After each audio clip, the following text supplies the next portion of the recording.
नमस्कार दोस्तों, स्वागत है आप सभी का स्टडी आईक्यू में। मैं हूं आपका दोस्त राहुल सायगांवकर और आज हम लोग एक बहुत ही दिलचस्प विषय पर चर्चा करने वाले हैं। हमारी चर्चा का विषय रहेगा राजनीति, यानी कि पॉलिटिक्स के बारे में हम लोग डिस्कशन करने वाले हैं। आप जानते हैं कि 2022 का जो पहला इलेक्शन का सीजन था वो खत्म हो चुका है। 5 राज्यों में इलेक्शन थे, उसके रिजल्ट्स आ चुके हैं। 4 राज्यों में बीजेपी ने बाजी मार ली है। एक राज्य पंजाब में आम आदमी पार्टी को भारी बहुमत मिला है। तो हम कह सकते हैं कि 2022 का पहला इलेक्शन सीजन खत्म हो चुका है। इनफैक्ट इस साल के अंत में नवंबर दिसंबर में फिर से एक इलेक्शन का राउंड होने वाला है। गुजरात में इलेक्शंस होने वाले हैं, हिमाचल प्रदेश में इलेक्शंस होने वाले हैं और खबरें ये भी आ रही है कहीं ना कहीं जम्मू एंड कश्मीर और लद्दाख की जो यूनियन टेरिटरीज है वहाँ पे भी इलेक्शन हो सकती है।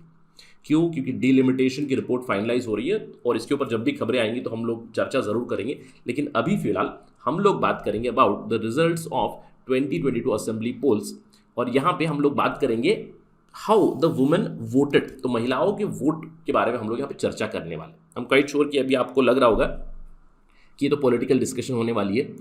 एज एन एस्पिरेंट अगर आप यूपीएससी सिविल सर्विस की तैयारी कर रहे हैं या फिर स्टेट पीएससी और एनी अदर कॉम्पिटिटिव एग्जाम, आपको लग रहा होगा कि this might not be useful for me. लेकिन यहाँ पे हम लोग बात करने वाले हैं वुमेन वोटिंग पैटर्न के बारे में। तो एक सिंपल सा सवाल मैं बना सकता हूँ, women are transforming or women voters are transforming the landscape of Indian politics. Critically discuss this statement. तो यहाँ पे आपको इस पे टिप्पणी करनी कि कैसे महिलाएं इंडियन पॉलिटिकल सिनारियो को बदल रही है, स्पेशली वुमेन वोटर्स, या फिर मैं कह सकता हूँ वुमेन वोट बैंक। यहाँ पे एक क्वेश्चन पूछा गया, why women voted for Modi's BJP in 2022 assembly polls. तो हम लोग यहाँ पे बात करेंगे कि कैसे महिलाओं का वोट बहुत ही महत्वपूर्ण बन चुका है। महिला वोट बैंक जो कहते हैं, जो भी पार्टी महिला वोट बैंक को हार्नेस कर रही है, काफ़ी सक्सेस रेट आ रही है। और यहाँ पे हम लोग स्पेसिफिकली बात करेंगे उत्तर प्रदेश के इलेक्शंस के बारे में। उत्तर प्रदेश में कैसे महिलाओं ने वोट किया टू मोदीज बीजेपी और the so called Modi Yogi double engine और योगी बुलडोजर, जो भी आप कह लीजिए, कि कैसे महिलाओं ने बीजेपी को वोट किया। इसके ऊपर हम लोग चर्चा करने वाले। इससे हम लोग कुछ ऑब्जर्वेशन निकालेंगे। इन जनरल यहाँ पे यूपी के इलेक्शन सिनारियो के बारे में बात करेंगे, क्योंकि यूपी में एक बाइपोलर कॉन्टेस्ट हुआ। क्योंकि ऑल्दो 4 पार्टीज थी, जैसे कि BJP, major parties BJP, Samajwadi party, Baspa Bahujan Samajwadi party and Indian National Congress, but it was more और लेस अ बाइपोलर कॉन्टेस्ट, यानी कि बीजेपी और समाजवादी पार्टी के बीच कॉम्पिटिशन था। तो इन दोनों को हम लोग कंपेयर करेंगे और कैसे महिलाओं ने एक शिफ्ट किया टुवर्ड्स बीजेपी, इसके बारे में चर्चा करेंगे। तो काफ़ी दिलचस्प डिस्कशन रहेगी। To get to know this information मेरे साथ बनी रहिए स्टडी आईक्यू पे। चलिए चर्चा शुरू करते हैं। सबसे पहले एक ऑब्जर्वेशन के साथ करते हैं। ऑब्जर्वेशन क्या है? इस बार की उत्तर प्रदेश के इलेक्शन में ओवरऑल वोटर टर्नआउट था 60.8%। ऑल्दो पिछले साल, या फिर पिछले साल नहीं, 2017 में पिछले इलेक्शन में थोड़ा सा ज़्यादा था 61%, but nonetheless it is very fine.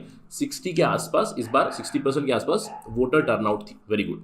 लेकिन यहाँ पे अगर हम लोग क्लोजली ऑब्जर्व करेंगे तो एक और चीज़ दिखेगी। वो चीज़ है उत्तर प्रदेश में कितनी प्रतिशत महिलाओं ने वोट किया। यहाँ पे आप देखिए, women voted 62.24% women voted in comparison to man. Man कितने वोट किए? 59.96। इसका मतलब क्या है? महिलाओं ने ट्रम्प किया in terms of voting also. अगर आप यही आंकड़े देखेंगे दूसरे राज्यों में जहां पे इलेक्शन हुए, जैसे कि उत्तराखंड में भी 67% women voted, 62% man voted. Goa में 80.96 यानी कि 81% वुमेन वोटेड, 78% मैन वोटेड।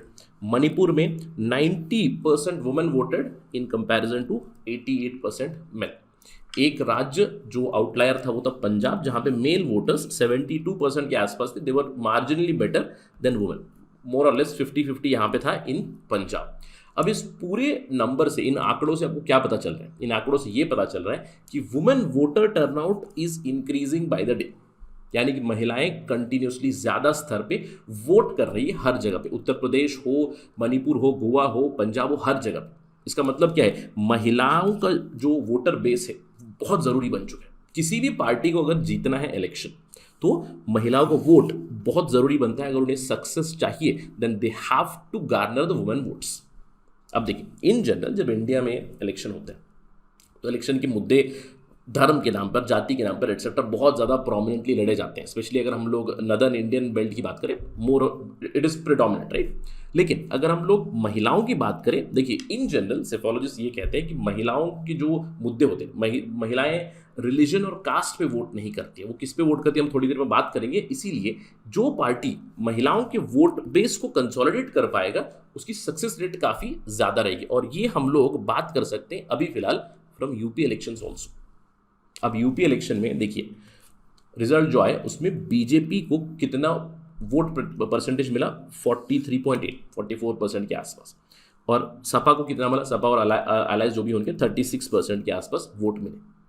अगर हम लोग इसमें भी क्लोजली ऑब्जर्व करें, सबसे बड़ा अंतर क्या है, सबसे बड़ा अंतर क्या था। अब इन जनरल देखिए वोट बैंक समाजवादी पार्टी का बताए तो कांग्रेस और बीएसपी का वोट बैंक भी थोड़ा सा शिफ्ट हुआ इस तरफ। Muslim voters voted in higher numbers to Samajwadi party, backward caste backward categories also voted in higher numbers. ये तो इन जनरल सबको पता है, राइट। बट एक बहुत बड़ा डिफरेंस क्या है इन दोनों पार्टियों में, वो है महिलाओं का vote.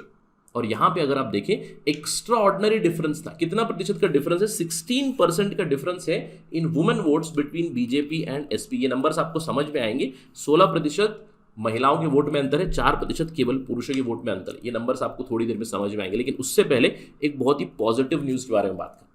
Women representation UP assembly में धीरे धीरे बढ़ रहा है। 42 नंबर था पिछली बार, 42 MLAs, now it is 47। Slowly and steadily it is increasing. अगर आप 1962 से देखें it is increasing by the day. अभी फिलहाल 14% के आसपास है महिलाएं, राइट। बट अगेन देखिए this is still sad, the numbers are still low. एक तरफ हम लोग कह रहे हैं कि महिलाएं बहुत ज़्यादा परसेंटेज में वोट कर रही है, जहाँ पे हम लोगों ने देखा 60% के आसपास, 60 से ऊपर महिलाएं वोट कर रही है। लेकिन रिप्रेजेंटेशन कितनी है, रिप्रेजेंटेशन इज नॉट इवन 33%। और ये 33% रिजर्वेशन वाला बिल अभी भी पेंडिंग है कई सालों से, मैं कहूँगा कुछ दशकों से। तो जो वोटिंग चल रही है महिलाओं की, अगर वो वोटिंग वुमेन रिप्रेजेंटेशन में भी ट्रांसलेट हो जाए तो that would be really good. तो ये तो आगे आने वाले समय में हम लोग आशा कर सकती होगी। केवल यूपी की बात नहीं, आप किसी भी राज्य में देख लीजिए, किसी भी राज्य में महिलाओं की जो रिप्रेजेंटेशन है वो नॉट इवन 33% के आसपास, not even in state legislative assemblies, parliament को तो भूल ही जाइए। बट आशा करते हैं कि ये हो। लेकिन चलिए डिस्कशन पे वापस चलते हैं और कैसे महिलाओं ने वोट किया, why women voted to BJP, क्या डिफरेंस था। अगर हम लोग थोड़ा सा क्लोजली ऑब्जर्व करें, what was the voting percentage of men and women, BJP और एलाइज को कितने प्रतिशत वोट मिले, 44% पुरुषों ने वोट किया, 48% महिलाओं का वोट मिला।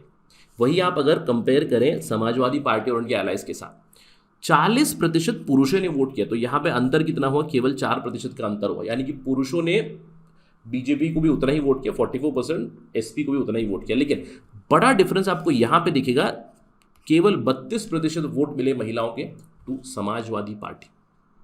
अब ये जो डिफरेंस है, यही डिफरेंस है इन नंबर्स ऑल्सो। आपको यहाँ पे दूसरे पार्टियों के नंबर्स भी मिलेंगे, लेकिन हम लोग यहाँ पे बीजेपी और सपा की बात कर रहे हैं। तो डिफरेंस 16% का आपको यहाँ पे मिलेगा, वो बहुत बड़ा डिफरेंस था और इसीलिए महिलाओं ने वोट किया टू बीजेपी। अब देखिए इन जनरल इस इलेक्शन में मुद्दे क्या थे यूपी के, जहाँ पे लोगों से पूछा गया, right, opinion poll, exit poll में क्या मुद्दे थे।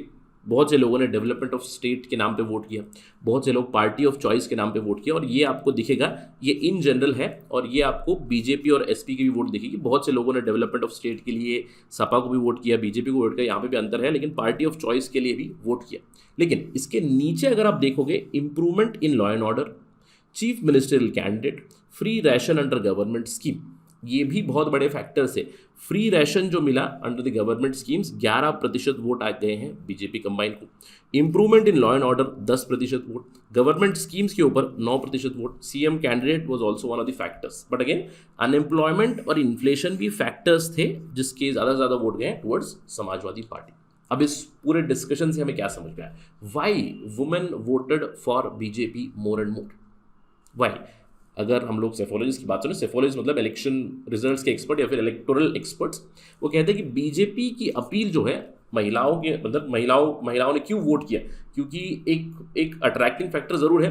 हमेशा कहते हैं कि PM Modi, there is a Modi wave. Yes, Modi wave की बात करते हैं। इस बार हम लोग यूपी में योगी वेव की भी बात कर सकते हैं, Modi wave, Yogi wave. But again these were the factors to some extent. लेकिन सबसे बड़ा सक्सेस फैक्टर बीजेपी का रहा है कि कैसे उन्होंने वुमेन वोटर्स को वू किया थ्रू देयर स्कीम्स, जैसे कि प्रधानमंत्री उज्ज्वला योजना जहाँ पे गैस सिलेंडर्स मिलेंगे, राइट, गैस कनेक्शंस मिलेंगे, स्वच्छ भारत अभियान जहाँ पे टॉयलेट्स बनेंगे, प्रधानमंत्री आवास योजना जहाँ पे beneficiary again head of female head of the family. तो इन सारी स्कीम्स को उन्होंने प्रोजेक्ट किया, इन सारी स्कीम्स को अच्छे से कनेक्ट किया लोगों के साथ, स्पेशली महिलाओं के साथ, इसीलिए वो वोट्स गार्नर कर पाए on the basis of welfare. अब इन जनरल सेफोलॉजी ये कहते हैं कि men are likely to vote on the basis of caste and religion, यानी कि पुरुष जो है जाति के नाम पे, धर्म के नाम पे थोड़ा सा इंक्लाइन होकर वोट करते हैं, लेकिन महिलाओं के लिए मुद्दे क्या होते हैं, they are connected to quality of life, यानी कि फूड, हेल्थ और security are prime concern for women. और जहाँ पे भी ये सारी चीज़ें सेटिस्फाई हो रही है तो उस पार्टी को वोट मिलते हैं, और BJP was able to do it. यहाँ पे देखिए 44% वुमेन इलेक्टोरेट था, उन्हें ये भी लगता है कि law and order situation has improved, law and order situation in UP has improved. तो एक तो safety, security, law and order and welfare schemes, ये सारी रीजन है जिसकी वजह से महिलाओं ने भारी वोट किया है to BJP, that is the reason, right. अब देखिए ये जो मंत्र है कि वुमेन वोट आप कंसोलिडेट कीजिए और आपको सक्सेस मिलेगी, बीजेपी ने तो ये दिखा दिया यूपी में, इससे पहले भी कई लोगों ने दिखाया, क्योंकि देखिए women as vote bank they are increasing, their importance is increasing by the day. ये बहुत सारे उदाहरण मैं आपको दे सकता हूँ। फॉर एग्जाम्पल देखिए नीतीश कुमार जो ऑलमोस्ट 20 सालों से बिहार पे रूल कर रहे हैं ना, 20 सालों से Nitish is winning the election and the W factor और the woman factor has work for Nitish Kumar heavy. एक उदाहरण दे सकते हैं लिकर बैन का, वुमेन सेंट्रिक स्कीम्स का, तो जिसकी वजह से नीतीश कुमार की अपील अभी भी इंटैक्ट है इन बिहार। एंटी इनकम्बेंसी फैक्टर को वो कंटिन्यूसली बीट कर रहे हैं पिछले 15 सालों से। इसका मतलब क्या है कि भारी मात्रा में महिलाएं वोट कर रही हैं to Nitish Kumar and JDU. Same goes for Mamata Banerjee also. West Bengal में भी महिलाओं का वोट बैंक बहुत एक तगड़ा है जिसका समर्थन है ममता बनर्जी को, और उसी के बैकड्रॉप पे Mamata has got the victory this time also to a large extent. तो उदाहरण बहुत सारे हैं। Nitish Kumar has successfully harnessed the woman vote bank, Mamata Banerjee has done, now BJP has done in UP. तो इन सब से क्या पता चल रहा है कि वुमेन वोटर्स की इंपॉर्टेंस इंक्रीज हो रही है बाय द डे, और ये सारी पार्टियां समझ चुकी हैं। इनफैक्ट यूपी के इलेक्शन में इंडियन नेशनल कांग्रेस का जो मैनिफेस्टो था it was quite women centric, इसके बावजूद they were not able to garner the votes. अब देखिए ये क्यों होता है, यहाँ पे फिर से हम लोग कंपैरिजन करते हैं कि why BJP had the edge. Of course यहाँ पे हम लोगों ने देखा है कि वुमेन सेंट्रिक वोट्स तो उन्होंने पाए, but in general what was the difference between BJP and Samajwadi party? The biggest difference was organisational strength. अब देखिए बीजेपी एक कार्डर बेस्ड पार्टी है और समाजवादी पार्टी लार्जली हम लोग कह सकते हैं it is a communist community centric party, right. Yadav vote consolidate करते हैं, जाति के नाम पे वोट कंसोलिडेट कर चुके हैं, लेकिन इनका कैडर यानी कि ग्रास रूट लेवल पे स्ट्रेंथ उतनी ज़्यादा नहीं है। बीजेपी की organisational strength is very heavy even in comparison to any parties in India. तो ये तो एक उनके लिए बहुत बड़ा एडवांटेज था, लेकिन दूसरा एडवांटेज था they were able to garner wider representation. और यहाँ पे मैंने आपको एक उदाहरण दिया महिलाओं का, ऑफ कोर्स, लेकिन अगर हम लोग नंबर्स की बात करें, wider representation, these are the reports which से उत्तर प्रदेश पोल्स में survey show 8% Muslims also voted for BJP. That means they are able to garner more wider representation from different communities, from different religions. इसके अलावा जो तीसरा successful aspect है BJP का, the difference between BJP and SP is the narrative setting, यानी कि जो काम किया उस काम को उन्होंने दिखाया, उन्होंने कनेक्ट किया लोगों के साथ। जो गवर्नमेंट स्कीम्स थी, जो लॉ एंड ऑर्डर की सिचुएशन के बारे में बात की, नैरेटिव सेटिंग काफ़ी अच्छे से किया बीजेपी ने, जिसकी वजह से एक सक्सेस रेट ज़रूर मिला। So this was the basic difference, right? So this was the analysis. इस डिस्कशन का निष्कर्ष क्या निकलता है? देखिए महिलाएं as vote bank is emerging. It's a reality. And in fact, this is one of the parameters of women empowerment. कि महिलाएं अगर मतदान कर रही हैं ज़्यादा मात्रा में, वो अपना जो आइडिया है, अपनी जो ओपिनियन है, वो बैलेट बॉक्स के थ्रू वो दिखा रही है कि what do they want. They want a better government, good welfare schemes, they want security, they want better law and order. ये सारी चीज़ें समझ में आती है from this particular discussion. So that is the analysis of how women importance is increasing in Indian political discourse. That's it in this particular discussion. अगर आपको ये पसंद आया है, अगर आप मुझे फॉलो करना चाहते हैं on social media, then you can follow me on this particular ID @RahulSai222. अगर आपको कोई सवाल है, कोई डाउट है, आप मुझसे कनेक्ट करना चाहते हैं, you can directly message me on Instagram. मेरा फेसबुक और टेलीग्राम चैनल का ID भी सेम है. इसके अलावा अगर आप स्टडी IQ पे कोई भी कोर्स खरीद रहे हैं तो please use the code Rahul33. इस यहाँ पे आपको बहुत बड़ा डिस्काउंट मिलेगा, 33% एडिशनल डिस्काउंट. इनफैक्ट होली का ऑफर चल रहा है which is only available till 21 March 2022. With that note let me and my discussion. Thank you for watching this. जय हिंद.